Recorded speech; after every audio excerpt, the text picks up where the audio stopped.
देख सकते हैं 59,000 के 59,000 के थोड़ा सा नीचे ही ट्रेड करता हुआ दिख रहा है, 58,950 के आसपास।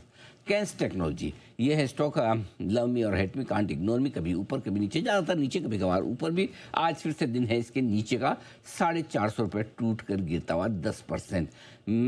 क्या कुछ हुआ है? मैनेजमेंट की सफाई के बाद जो सफाई दी, उसके बाद फिर से कोटक ने रिपोर्ट निकाली। पहले कोटक की रिपोर्ट आई थी, उन्होंने गवर्नेंस इशू बताया था, शेयर गिर गया। गिरने के बाद मैनेजमेंट ने सफाई दी, मार्केट को भरोसा नहीं आया, लेकिन कल एकदम सही लेवल से रिकवर हुआ, 15% दौड़ा भी। आज फिर से 10% कमज़ोर, लेकिन रिपोर्ट फिर से आई है कोटक की तरफ से। इस रिपोर्ट में क्या कुछ कहा गया है ये जानना समझना आपको है ज़रूरी। बता रही हमें प्रियंका, क्या कुछ खास है इस रिपोर्ट में? प्रियंका बताइए।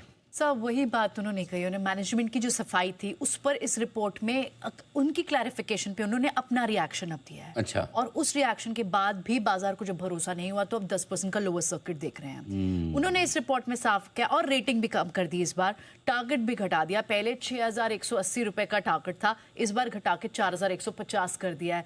ईपीएस भी डाउनग्रेड कर दिया है। FY 26 से 28E के लिए उनको लगता है कि इनका ईपीएस भी कम होगा। अब रिपोर्ट में मैनेजमेंट के रिएक्शन के बाद भी कोटक का कहना है कि जिन गड़बड़ियों की बात उन्होंने अपनी पहली रिपोर्ट में कही थी उस पर अभी भी क्लैरिटी नहीं दिख रही है। कुछ उन्होंने इस पे हाईलाइट की हैं बातें। उन्होंने कहा कि पहले तो सेकंड हाफ के लिए मैनेजमेंट जिस तरह से अपनी गाइडेंस दे रहा था कि ईएमएस सेगमेंट, आप मीटर से स्मार्ट मीटर सेगमेंट को हटा दें, सिर्फ ईएमएस बिजनेस जो है उस कारोबार में लगभग 90% की ग्रोथ मैनेजमेंट बता रही थी। इस पर कोटक के इस रिपोर्ट में फिर से सवाल है कि ये कैसे होगा। आगे उन्होंने ये बोला कि FY 25 में केन्स ने डिलीवर की थी नेगेटिव ऑपरेटिंग कैश। अब आगे ऑपरेटिंग कैश कैसे जनरेट करती है कंपनी, इस पर फिर से डाउट है कोटक को। सेकेंड हाफ ऑफ FY 26 में कंपनी कितना पॉजिटिव कैश फ्लो जनरेट कर पाती है, स्टॉक प्राइस इस हिसाब से जरूर रिएक्ट करेगा। तो यानी डाउट उन्हें पूरा है और इसी वजह से स्टॉक प्राइस में वो कॉन्फिडेंस दिखाई नहीं।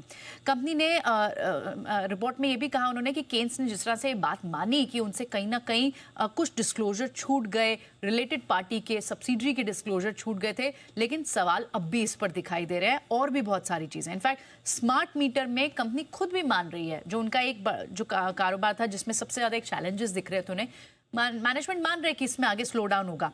कहा इनका first half of this year में लगभग 500 करोड़ का रेवेन्यू था स्मार्ट मीटर के कारोबार से, वो घट रहा है, स्लो डाउन आ रहा है। तो जाहिर तौर पर केन्स ने इस पर रिपोर्ट, कोटक ने इस पर पूरी कंपनी की जो FY 26 के लिए और इनफैक्ट आने वाले समय के लिए भी जो गाइडेंस आउटलुक कंपनी पहले देती रही है उस पर सवाल दिए हैं कि किस तरह से अगर स्लो डाउन है मीटर कारोबार में भी, EMS सेगमेंट में भी 90% की ग्रोथ की बात जो पहले कंपनी कर रही थी उस पर क्लैरिटी नहीं दिख रही है। तो सवाल उनकी गाइडेंस को लेकर रखे।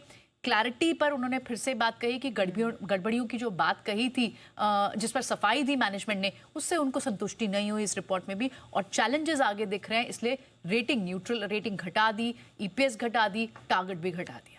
ऑलराइट, चलिए, तो फिलहाल तो कोटक की रिपोर्ट आई है मैनेजमेंट की सफाई के बाद, लेकिन आपको बता दें